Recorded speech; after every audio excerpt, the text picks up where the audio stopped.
when my mom was was working at a hotel. She was doing housekeeping at a hotel, and I would go. I was probably in seventh or eighth grade, and I would go with her sometimes at night for night turn down the bed and put a little candy on the pillowcase. And so there was this one time we went, and I want to say James Haskins, his voodoo book.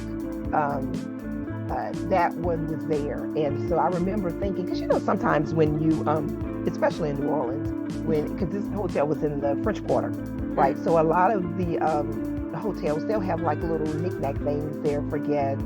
And a lot of it is really fluff. It's not really anything real, but they'll have it for them Yeah. because, they expect, this voodoo city. So they Right. expect, to have all these spooky things. And so a lot of things that you run across, you just laugh, you could sort of flip through it but this particular book, I was drawn to it. And then I remember later on, the guy, one of the front desk workers, he was like, well, we're going to put a stack of new books in the rooms. So you can have that one if you want it, because I really wanted it, right? Yeah. And so that one I kept. And so when I did some research, he was really researching a lot of the culture of voodoo in the city. And he wrote a lot of other books as well, And so that one was really interesting because it was written by a Black man. And just in terms of his perspective on the city and how much of the city is infused into the magic. And so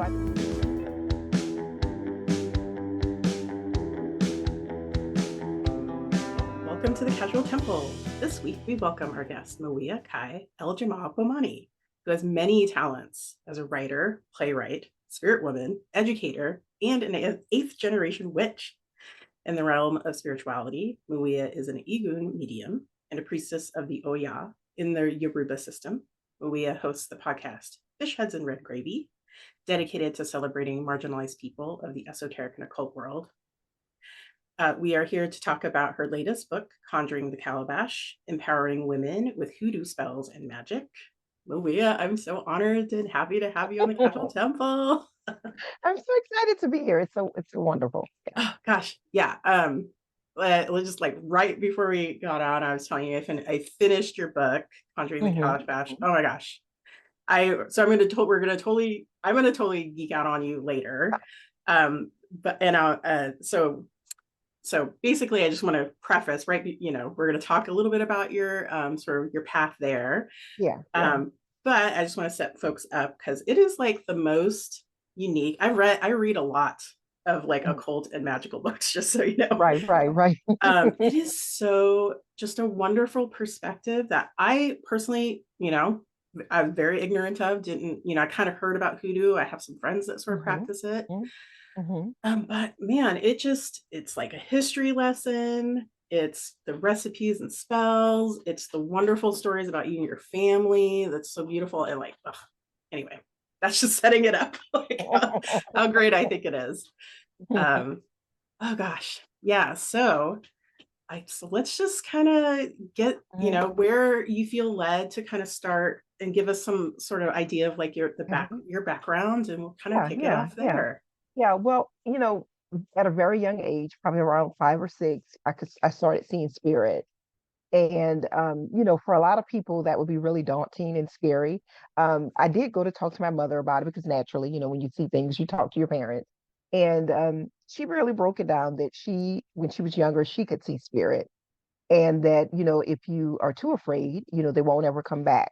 They're there because they need your help. And also because, this is part of your life's work, to see spirit and to be able to interpret messages from spirit. And so she walked me through how to deal with spirit. We talked about how to, have your time to be a kid, to do your things you want to do, and sort of to build this barrier up so that you wouldn't have to always hear the chatter from the spirit land. She was into tarot. She was into astrology, heavy into astrology. She still is. And so, that just sort of laid a framework for me. When I would go to school, I went to Catholic school in New Orleans. There are lots of Catholic schools. The Catholic school system sort of took over in a way. There are public schools there, but there was this large grouping of influx of moving Black and Latino kids into the Catholic school system. And earlier we were talking about this. I was talking about this with my mom, and she was talking about how a lot of the funding, the Catholic school system was losing a lot of the funding in the city. And so whereas they had a lot of affluent white families, in the Catholic school system, they were losing a lot of families. And so as African American people started becoming more middle class, they could Right. have this option to have their kids attend the Catholic school system, as well as, the Catholic schools, they started to think about how do we get more kids. And so there was a lot more sort of waivers and things like that, lottery system and stuff like that to get kids in. So you have kids from various backgrounds attending the schools. And so very early was my first introduction to things like Ouija boards or spirit boards and things like that, tarot in the school, right? Was being the Catholic school. I remember this girl, she would always bring all these things and we thought they were just so fascinating, and we could meet up in the bathroom and somebody would, lean on the door, make sure the nuns wouldn't come around. And we would try to, talk to anybody we could. She'd pull out all kind of things out of her pockets, right? And I was Wow. talking to another interviewer and he was like, well, what kind of bag did she have? I don't right. Like, Bring everything there.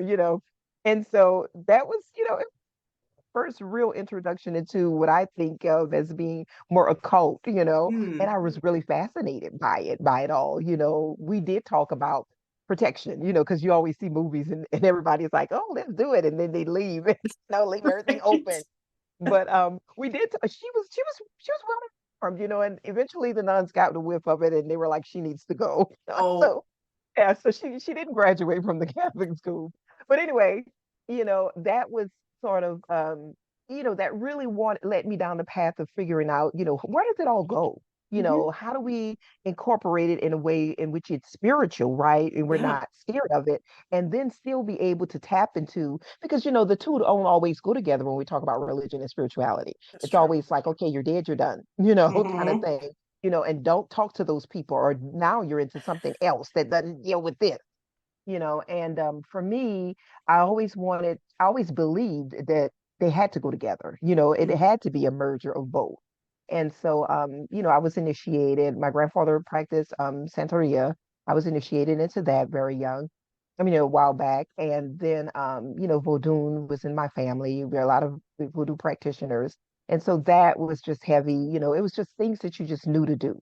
And it wasn't somebody would sit down and talk about, you know, this is voodoo or this is hoodoo. It was just recipes, and there were things that you did and things that you knew you didn't do when you went to someone's home, or if you hmm. invited someone to your home, you didn't leave your brush out or your comb out because they could take some of that hair and use it against you, things like that you knew, and it wasn't just if you were having a home party, it could be a workman coming to the home, hmm. anybody passing through your home who may see things that you have and think that you have a little bit more than somebody else and just want to, do something to you. So it was all of these kind of sort of spells that I thought were spell work, but nobody ever really said, it was spell Yeah. work. Because people were still going to church and they were still doing other things, but you knew that it was African retention. You knew why you were doing it, in that hmm. way, and you knew to respect everybody else who was a practitioner, in a sense. They even if they didn't fully come out and say I practice this, you knew that there were overlappings and there wasn't a lot of, I growing up in New Orleans, there wasn't a lot of just shunning people for that, for hmm. what you did. You always knew that there was somebody in your family who knew that. Yeah, my grandmother does that or whatever, and people didn't look at you kind of weird. When we moved to the northern part of Louisiana now, it's a lot different here in this Oh. area. There's a lot of understanding of it, but there's still that I don't do that. I'm so hmm. far removed from that. It's kind of like it's almost as if it's some country thing, some little country thing you do. We don't do that. We're more civilized. Yeah. We don't do that hmm. here, kind of thing. And so yeah, that's growing up, my mother was always supportive of that, of the Yeah. and she encouraged me to constantly, delve deeper into it, even if she, just stayed with the astrology portion of it all, just go deeper into that and study within that system and figure out, where it's going to lead you. Hmm. Yeah. So would you say your mother was maybe your main support and guidance on your path, or were there other folks?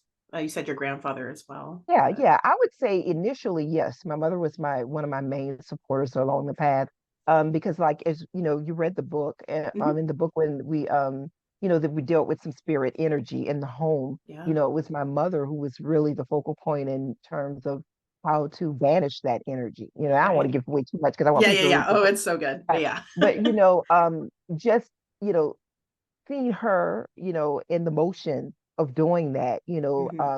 it really made me look at her like, she's a hero, kind of thing, because it's like really, and it gave me a sense that I could do that, I could help other people do that because as much as I knew I was afraid, I knew she was fearful, but she wouldn't Hmm. allow the fear to overpower what she knew she had to do, in Right. terms of relinquishing that energy from the home. So yeah, I would say Hmm. that my mother, and then my grandfather, my grandmother, but like, like I would always say, people would do different things, but they wouldn't really label it. One Mm. grandfather, he would, because he was a Santero, so he would say, I'm going to do this and that, and he would walk around in his white, and but others, weren't so open with it, but they would tell Yeah. you that these are things that you need to remember, and like you always have, like my sister and brother, they never really, they would listen to some things, but they wanted to do more teenage things, kind Right. of thing like that. And so, but I would always listen because I always felt really drawn to the information, as if, that I knew even at a young age that I would need it later, and Mm. so a lot of that information, in helping other people, it did wind up in the book, just ways of using that information that I remembered. Mhm. Oh man. Yeah, a couple things. So definitely interesting about sort of maybe what I was hearing, kind of like maybe in New Orleans it's more acceptable and people kind of it's open, and then you moved elsewhere and then it was like, we don't really talk about that in the Right, open right. necessarily. Hmm, hmm. And that's like kind of I've heard a lot of different cultures, even here in America, as far as like I've heard a lot of stories about Appalachian. It's kind of the Mhm, same mhm. thing. There's a lot of stuff Oh going on yeah. there Oh yeah. Oh and yeah. super open. And then yeah, I think it's so cool that you had such really cool guidance and that you like were listening to your mom right as a teenager. Mhm, So that's really mhm, cool. mhm. Now this might be a hard question because it's like, what are some of your favorite books that were kind of helpful for you along the way of your path? Oh God.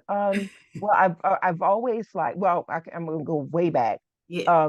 When my mom was was working at a hotel, she was doing housekeeping at a hotel, and I would go. I was probably in seventh or eighth grade, and I would go with her sometimes at night for night turn down. Would turn down the bed and put a little candy on the pillowcase. And so there was with this one time we went and his I want to say James Haskins, his Mm, voodoo book, um that one was there. And so I remember thinking, because sometimes when you especially in New Orleans, when because this hotel was in the French Quarter, right? mm, So a lot of the hotels, they'll have like little knickknack things there for guests, and a lot of it is really fluff. It's not really anything real, but they'll have it for them yeah. because they expect this voodoo city, so they Right. expect to have all these spooky things. And so a lot of things that you run across, you just laugh, you sort of flip through it, and but this particular book, I was drawn to it. And then I remember later on, the guy, one of the front desk workers, he was like, well, we're going to put a stack of new books in the rooms. So you can have that one if you want it, because I really wanted it, right? Yeah. And so that one I kept. And so when I did some research, he was really researching a lot of the culture of voodoo and the city. And he wrote a lot of other books as well. And so that one was really interesting because it was written by a Black man. And just in terms of his perspective on the city and how much of the city is infused into the magic. And so I think for me, it seemed like more of a historical approach and not just the fluff. You could do this kind of like a movie type, vibe. It was more historical, and so I like that one. Definitely Louisa T. Jambalaya. I really love that one. And so she's from New Orleans too, right? So, and I remember just reading that one. I remember in between there were lots of other books that I liked, but I just never felt like they were catered towards me. Mm, Always felt like they were, just more for, they didn't really take into account my experiences as an African American woman. right. And so when I read Jambalaya, I felt like that was a book that really brought it home for me, in terms of the city, how we do things, how we mesh, a little bit of voodoo, a little bit of this and that into it, and you do have a jambalaya of practice. And so that one was probably one of my favorites. There are lots of kitty books that I like. I always talk to my kids and tell them about Virginia Hamilton. All of her books got, or they're just so, spiritual and everything like that. But there's this one, and I plan to talk about it at a conference that I'm going to do, which is, and I Nice. read later that the guy, he wrote it for adults and children. And it's not really a magical, it is magical. It is a magical book to me. I'm going to own that. It is magical. The Big Orange Splot. Have you ever heard of that one? No, No. no. Well, the Big Orange Splot. So this guy, the whole neighborhood, everything is the same, all the houses and everything. And so he decides one day, well, there's a seagull that flies over and drops some paint on the guy's house. And so he leaves the spot. So the neighbors are like, you gotta paint that, you gotta do something with Right. that. Guy's like, he's trying to figure out what he's gonna do, but he decides to paint this scene on his house, leave the spot and just paint around it, this beautiful scene. And the neighbors, of course, they're like, oh, you've gone nuts. So they all decide somebody's got to talk to him. Right. So one at a time, they go to talk to him to try to discourage him and, paint his house back just like everybody else's. As the Well, whole thing was like, we had a neat block before this happened. And so one by one, when people would go over, he would have this conversation with them. You never saw the conversation happen, but the mm, people would leave and they would basically go do the same thing, paint their house in whatever dream that they wanted. And when I used to read that to my kids, because I think the guy, I think it was published in 71 or something like that. But hmm I remember when my kids were little and I read it to them, and they were like, that's cool. What's wrong with that? And it's kind of, to me, that is a magical book because yeah. I think that, having your own desires and your own goals and working towards those things are, what makes us individuals and what makes us beautiful in our own right, right? And allows other people to see our beauty and to accept us for who we are. Just we don't have to all be the same. And so I use that a lot when I talk about spirituality because we can all embrace the practices, of everybody else. And we don't hmm have, it doesn't mean that yours is better than mine, or I need to just tell you to do mine. It doesn't mean any of that. It just means that we can appreciate, and we can celebrate, each other. And so that's probably one of my favorite magical books because of that. Oh my gosh, yeah, I'm gonna read it. Now I'm gonna go check it Hmm. out. Hmm. Because it reminds me of one of my favorite books is Don Quixote, right? It's kind of a Hmm. similar thing, Hmm. right? He's like, Hmm. everybody thinks he's Hmm. nuts, right? Just going Right, around doing right, right, something. right. So yeah, that's definitely speaking to me. So I love that. Hmm. Hmm. Um, so my next question is I wrote it like, what does your spiritual or magical path look like today? Um, and I guess that please, help us understand Hmm. that. But like, what does that look Hmm. like day to day? I guess is maybe my main question for Right. you. Yeah.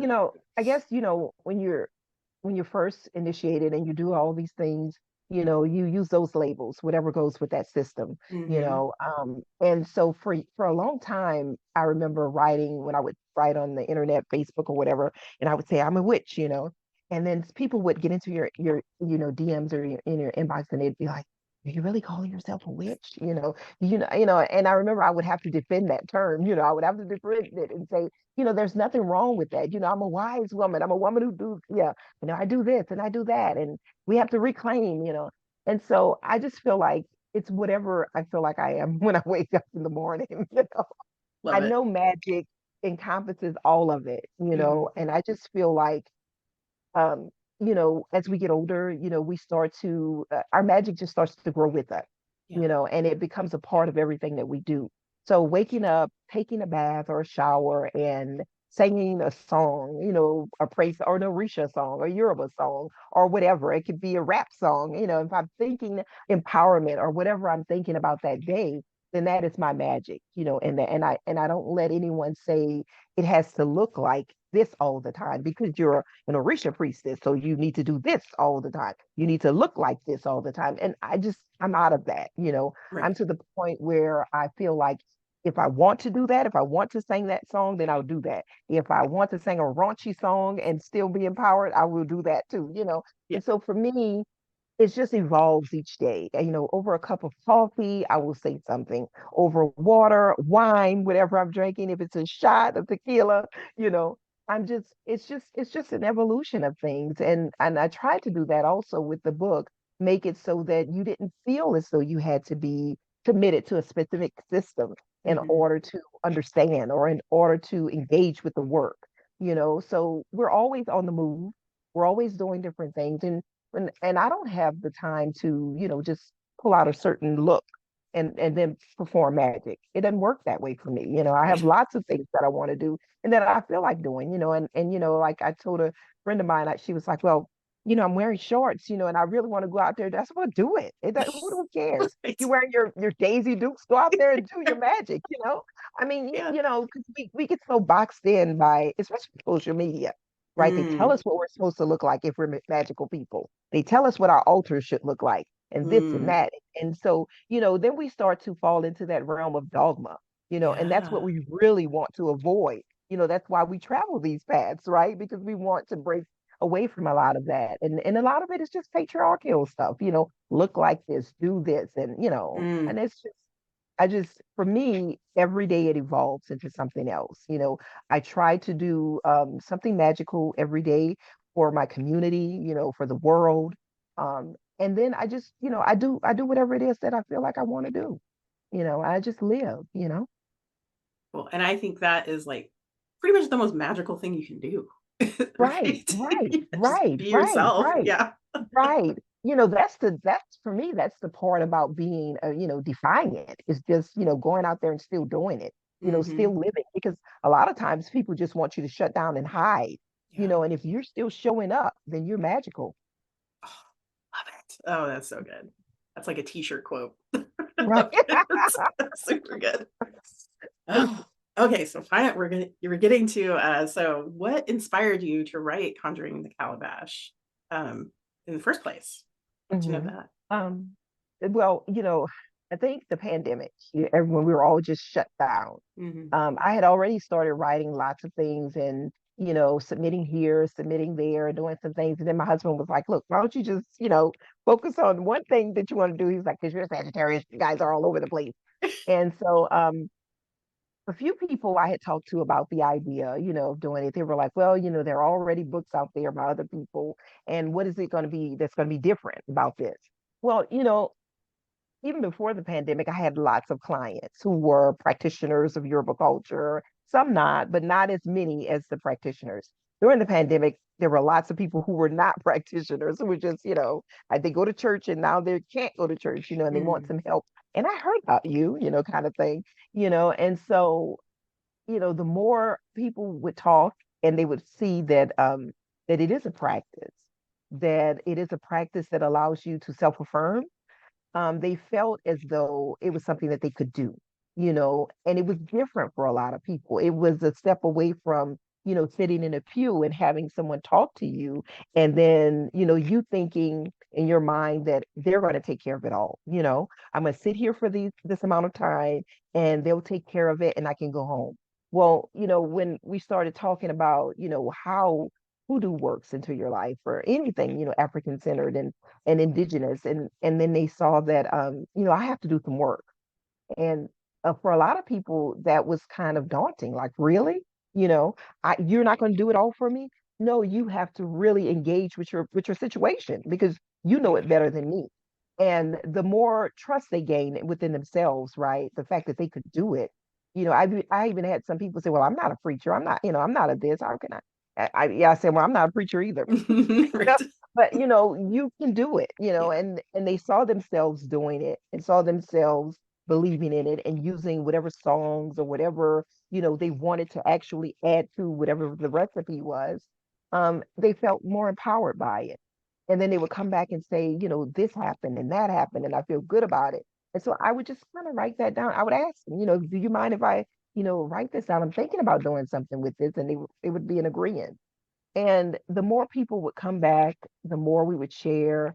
Um, it just felt like it needed to reach other people more than this group of women, that were working with it. And even men, I had young men come as well, and so it just really felt like people were yearning for something, and they were yearning for a movement in their lives. Fannie Lou Hamer has this quote, and I can't remember it exactly, but she talks about, praying all day, getting on your knees, and you're just praying. Well, God's not going to drop it in your lap. You have to get it, put it in motion. Yeah. And so I think for a lot of them, the more that they saw that, they recognized that this is a serious practice and that they could be part of a serious practice that allowed them to be in control, more control of their own lives, then they were open to it. And so that made me really want to get the book out there so that other people could see that as well. Yeah. Mhm. Yeah, and you do such a wonderful job. Like a lot of the spells or recipes, or however you want to look at them, there's a lot of it. It's like, wow, you can find a lot of the ingredients in your kitchen, so you can like Right, really right. just get started for Yeah, the most yeah, part. yeah. And that's Yeah. what I wanted. I didn't want people to feel like, well, where do I find this, this Right. newt? Where Right. do I get this, Right. right? Yeah. I didn't want those because then, it's easy for people to say, well, I can't do it. I don't know where to go. Mm, I'm not going to a botanica. I'm not going to, this shop, things hmm. like that. So I really wanted it to be things that they could get and they didn't Yeah. have to hide.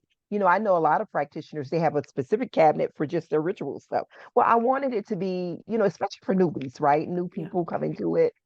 I didn't want it to have to be, well, I have to hide this item. I don't want anybody to see what this says on this bottle. Well, if Hmm. you're using cinnamon, you can use cinnamon for anything, right? Just pull it and use it. Right. So I wanted those kind of things. I really, really tried to make it easy and Hmm. less fearful for people so that they wouldn't have, a chance to say, well, I can't. I really Right. wanted to take a lot of that away from it. So a lot of the spells, a lot of the recipes, a lot of it it's like you say, you can focus on things that you already have in your cabinet at home, Mhm. and start there, and you can see the magic in all of those things. And for a lot of people, they use a lot of those things, and they resonate with them in those ways, like the sweetness of cinnamon, Right. sweetening your life, things Hmm. like that. So they can, okay, I see that. I had a lot of people say that, I find adding that to a tea, and saying something over it. That's okay, like a prayer, right? And you say, yeah, it's kind of like that. Hmm. If you want to use a prayer with it, you can too. And so they go, okay. And so that's, they see that. So Hmm. yeah, I really, I really wanted it because I kept going back over things, just to kind of make sure, okay, can they get this? Can they get that? Will that turn people off? I love, the weirder name things, but I know everybody does not, and they're Yeah. they're going to, and we get into this how we are today. It's like, oh, I can't do it. I can't find it. I can't do it kind of thing. We throw up Mm. our hands. And so I didn't Hmm. want that. Yeah. Oh yeah. It's so great that you really thought it through, and like we're so, yeah, I love that you thought about the sort of newbie practitioner, yeah, so Mm-hmm. good.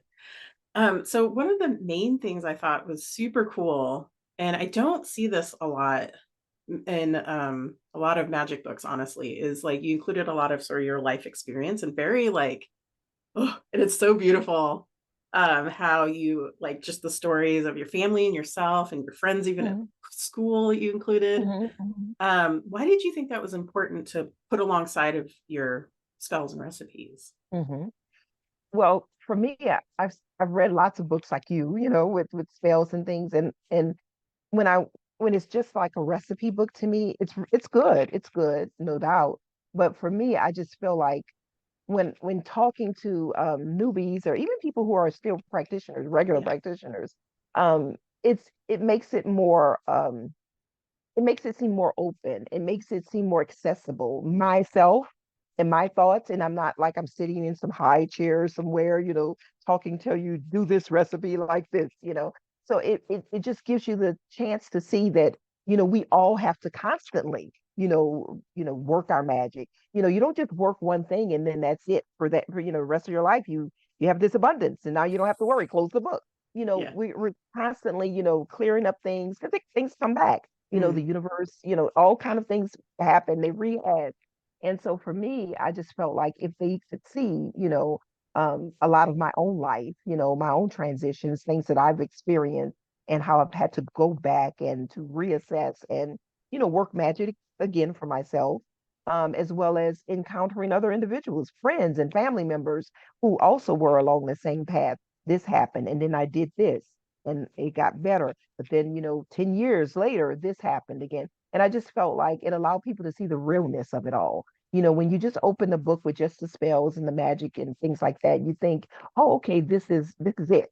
For some Hmm. people, that's what they think. Okay, this is it. And then when it's not it, they go back and they say, well, this didn't work, or that book didn't work, or I want to give that author a bad review because, I tried that spell and that spell does not work. Yeah. That kind of thing. But I really feel like we live in a world where we're constantly bombarded by things, and there's no one fix for it all. It's not Right. going to end it all. If it was, we wouldn't need any of it, right? If we could just go to one thing and we're done. That's right. and it just doesn't work that way. And so I just feel like if I bring them into my world and let them see that, my life is messy too, you know, and I fix it, and then it gets messy again, down the line. And it's not because I didn't fix it right, it's just because we're living, and that's what Yeah. happens.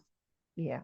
Yeah. Oh, I love how you explain it because it's making me think like, yeah, when I've done sort of either spells or rituals, I have sort of the end goal in mind, right? Hmm. And then I loved Hmm. how you talked about earlier, like, yeah, you have like the end thing that you want the result, but you actually have to Hmm. take the steps to get there.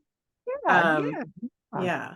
And And then even then, so, it's not done, yeah, you know? exactly. Cause you get there and then you're like, Right, well, it wasn't, ooh, I'm here, right. but now it needs to be better. Yeah. Yeah. I remember it was a girl. She was probably about 17, and so I had worked with her mom, and Mm. so we were doing some stuff for her, and so she was like, "Oh yeah," and for the whole year everything was good, and so she was like, "Well, but the next year things got," and I said, "Well, do you take one bath and then that's it, like once a year, once a month, or once a week, or one in your lifetime, And she laughed and she was like, "What? Well, we it's like a two happen, things like that."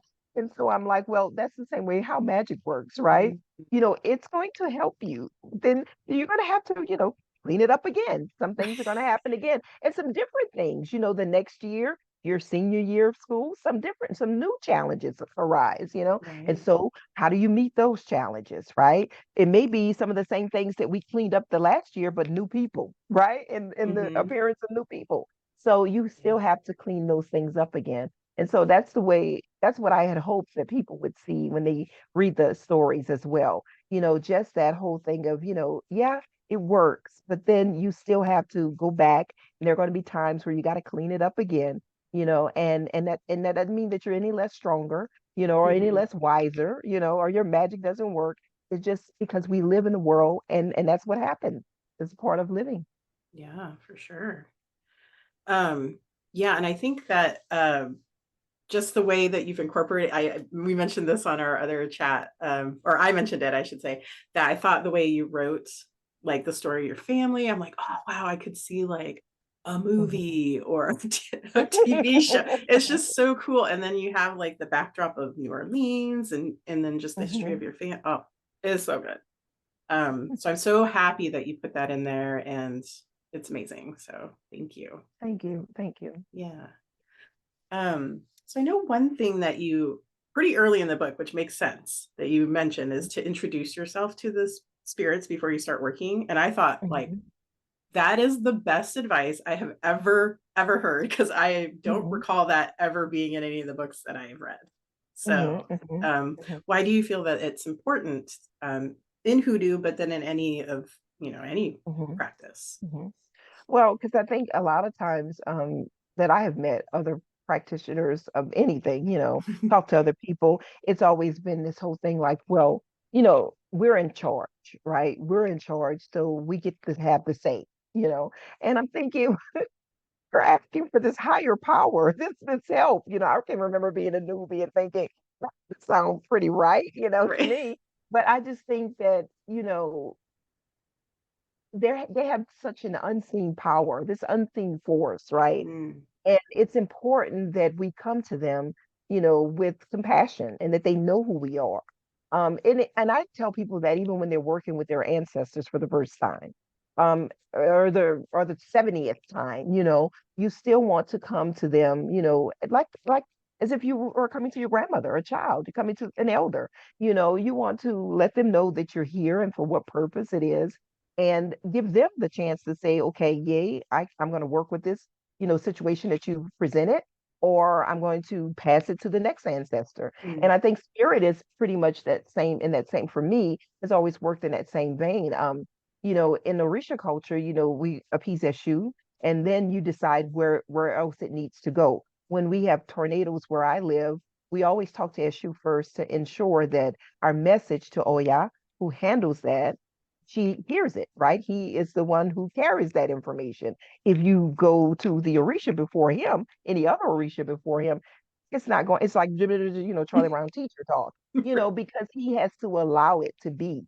And so I think for me, introducing ourselves to spirit, introducing ourselves to the energy it allows the energy to see that we come in peace and that we don't hold ourselves as greater than the power that we are asking for, you know.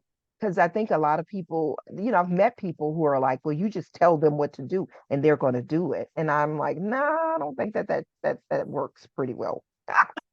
That's not my idea of how it works, because I've Right. seen things backfire for people, and then when you ask them, well, how did that situation play out? Like, what happened? Mm-hmm. And then they go into, well, I just got up and I lit these candles and I told them. And I'm like, that part right there.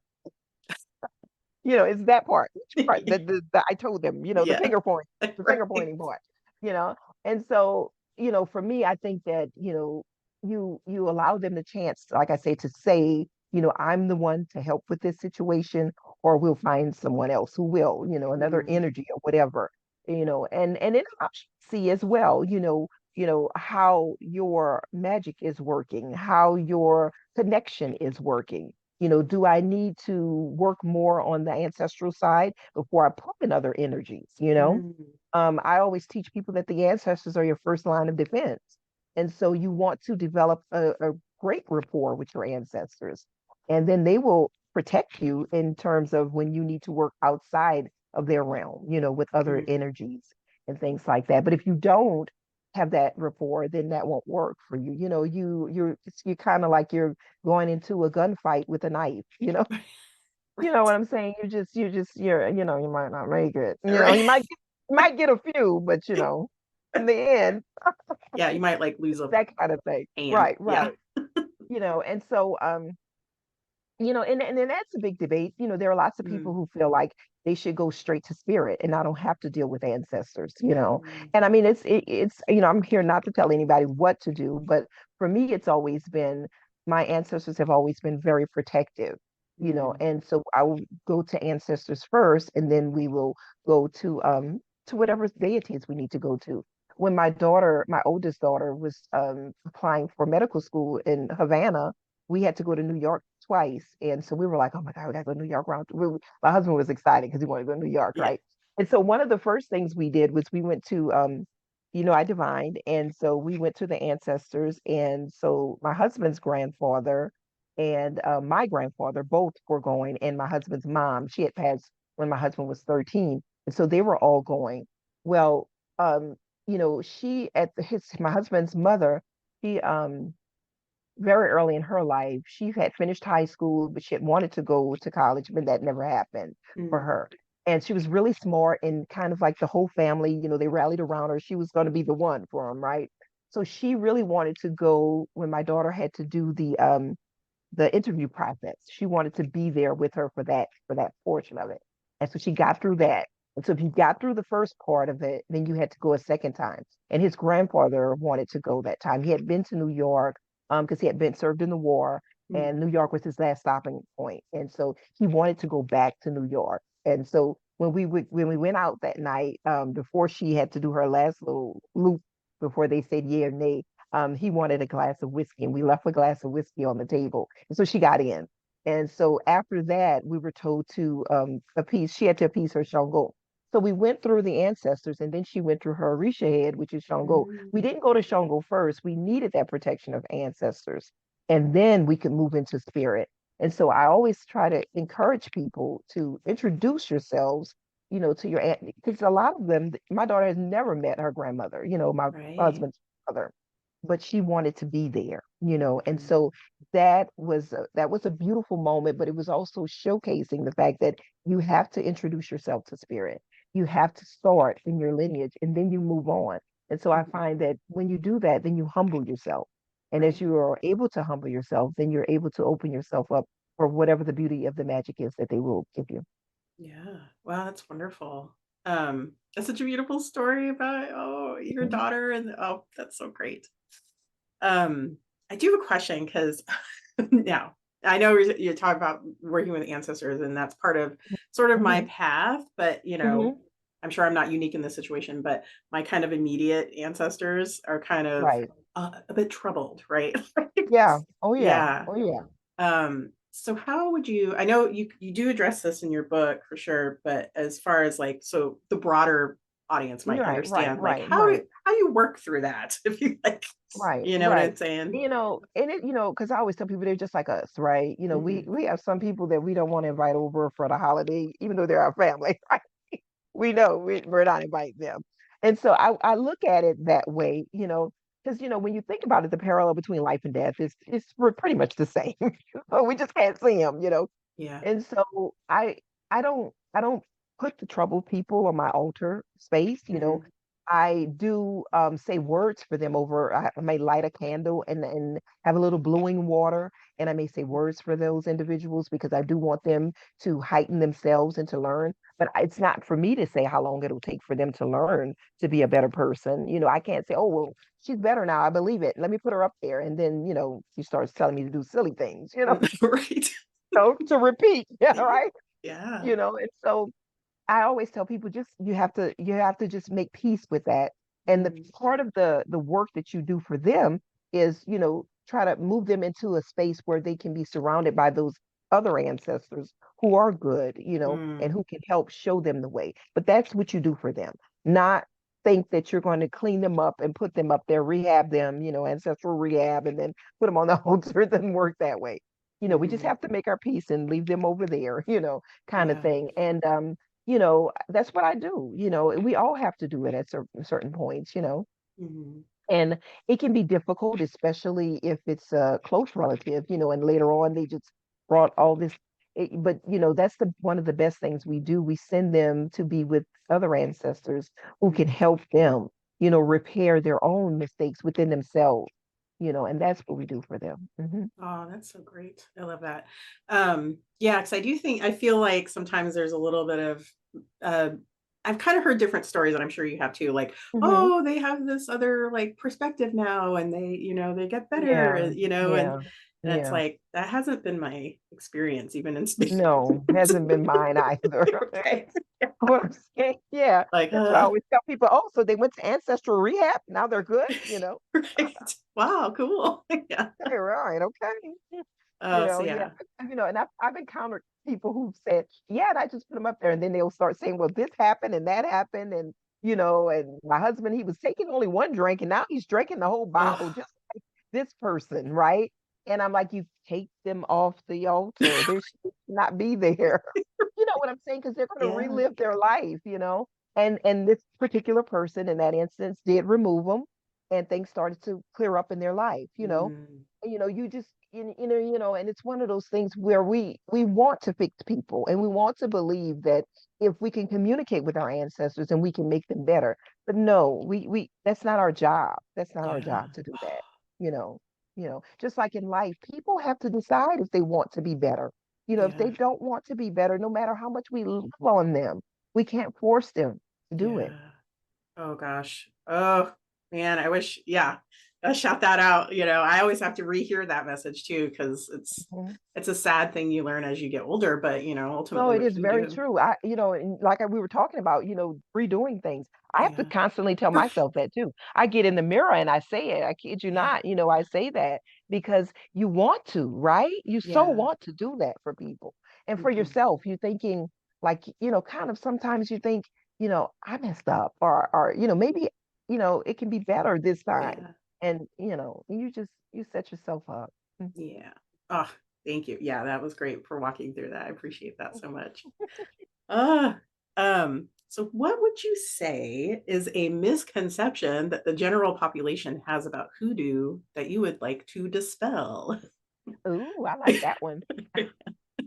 People always say that hoodoo is voodoo. They always loop it together. Hoodoo, voodoo. Mm. Oh, do you do that hoodoo, voodoo stuff? Right. You know. And what I always say is that voodoo or vodun, as some people call it, is a religion. It's a religious practice. And hoodoo is not. Anybody can practice hoodoo. Vodun or voodoo is an initiatory practice, right? You have to go through initiations for that. Now, what I always say is that, they overlap, right? There are a lot of people who are initiated to Vodun, and they are hoodoo practitioners. And so sometimes if they're doing a hoodoo working, they may bring over some of the voodoo stuff into it. This morning I had to do a working for my husband. He was having some trouble with someone at work. And he was like, And so, part of it, because my husband is an Ogun priest, Mm. um, when I did the work, I sung an Ogun song over the work. So there is overlapping. So, I always tell people they're not the same because anybody can practice hoodoo. Anybody can. Catholic people, there are people who go to Catholic church and they go home and they get their hoodoo on. I always say, Baptist church and go home and get their hoodoo. So, hoodoo is one of those things. It's a liberatory magic. It's about revolution. It comes from that whole vein of, no way out of it, making a way out of no way. How do we do this when we don't know what our spiritual practice is? But we do know how to talk to these herbs. We do know how to conjure, and it's folk magic. And so with folk magic, it can be used under the basis of anything else. And so, but they're not the same. And people will always loop it together in a sentence or a statement. You're a hoodoo voodoo person. And I go, I love voodoo. But hoodoo is not voodoo. Right. They're totally different.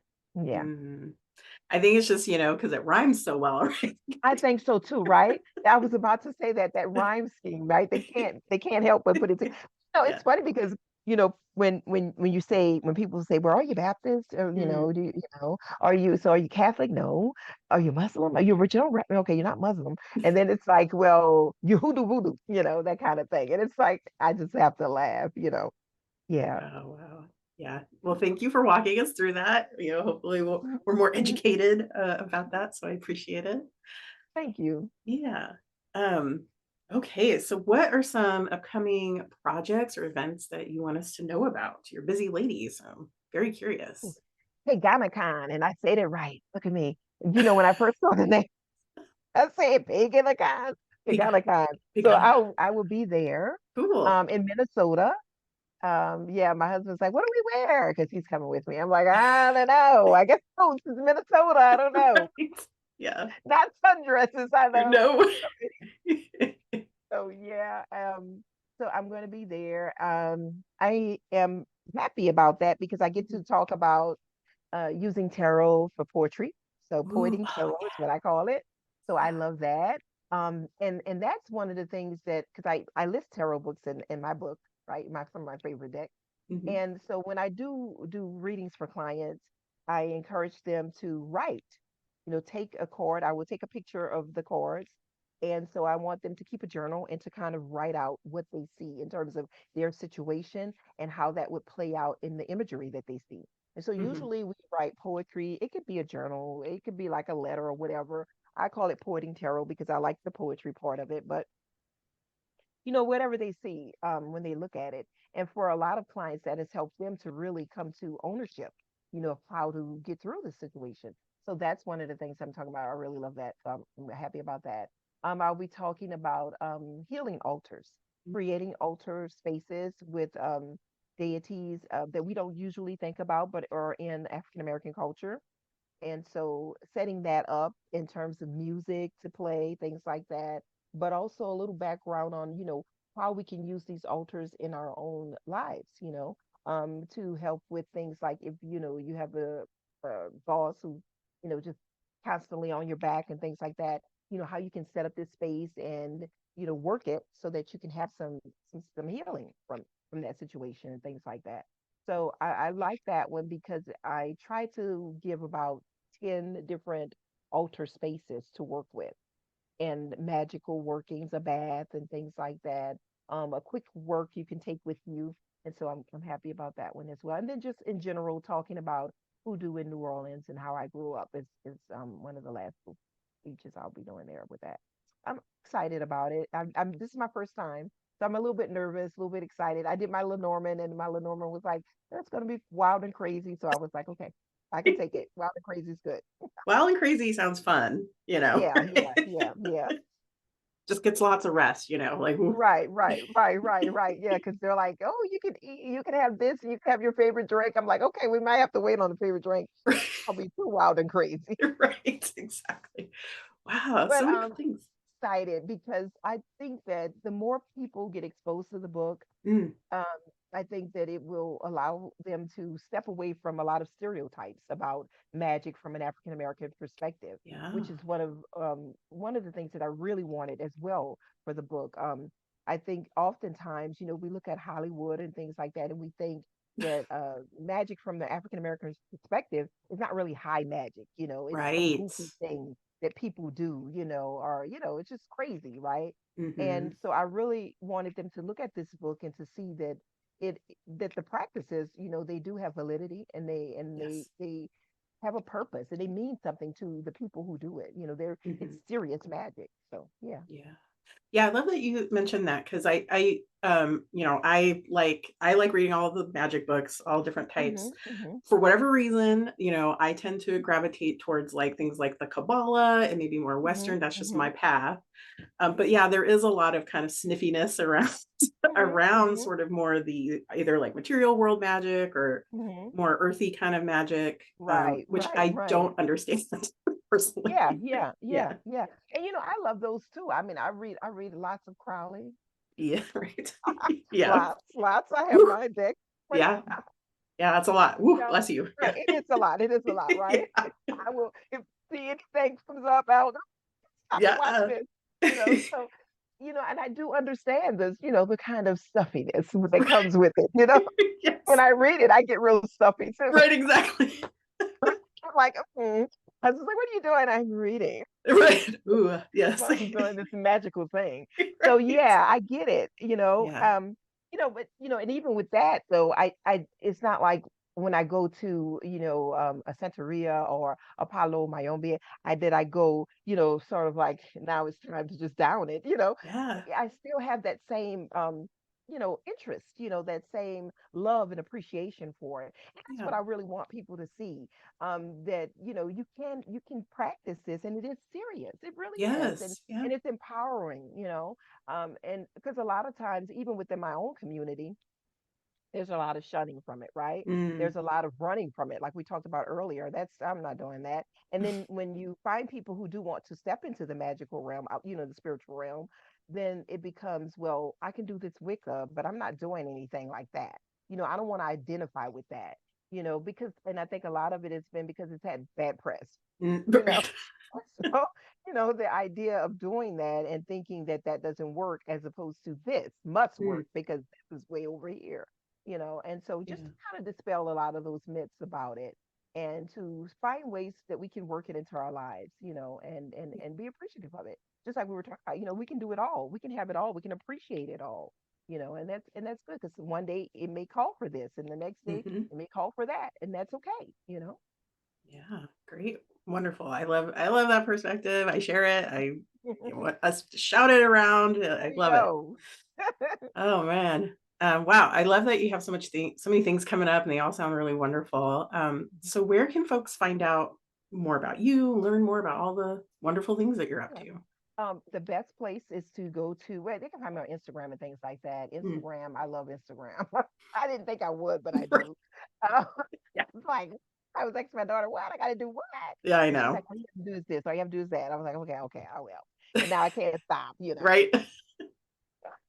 And so definitely if they go to my web page, if they go to my web mawiyah.com, they can be linked up to everything. And so they can see when I post something silly on Twitter or whatever, is going on. And they can just follow me on in those resources. And I'm always posting something, whether, not probably not the same time at every site, but Right. once, at least once, yeah, once a week, once or twice a week. Okay, cool. Yeah, everybody definitely follow Mawiyah and all her cool stuff that she's doing because you're you're apparently you do like a million things all at the same time and very well. So kind of the last thing we kind of do is what are some words of wisdom in addition to the words of wisdom you shared that you would like to leave us with today? I think just be open to learning new things, to reading something that you haven't read in the magical realm. Maybe it's something that you wouldn't read, but maybe you'd like to take a chance. You don't have to practice it, but just open yourself up to some new knowledge. Oftentimes we turn ourselves off and we think, oh, that's not for me. I'm not going to read that. But we can learn a lot about Mm, people and learn a lot about, their perspectives on life. So when we do run into situations, we can be more of an ally for that practice. And Yeah. so I would hope that people would want to do that, knowing that you don't have to practice everything, but you can be an ally to the person who does practice it and fight for their right to continue to practice as they so see fit. Yeah. I love it. Beautiful, beautiful, beautiful. Well, thank you so much, Mawiyah. You're Thank such you a for having pleasure. me. Thank you. Yes. Thank you. I love your background. Thank you. Zodiac. Thank you so much. Your support means the world to us. If you've enjoyed this podcast, please take a moment to like, comment, and share it with others who might find this content valuable. And of course, don't forget to hit that subscribe button to stay tuned for more enlightening discussions. Your engagement helps us grow, and we appreciate each and every one of you. Thank you for being a part of the Casual Temple community.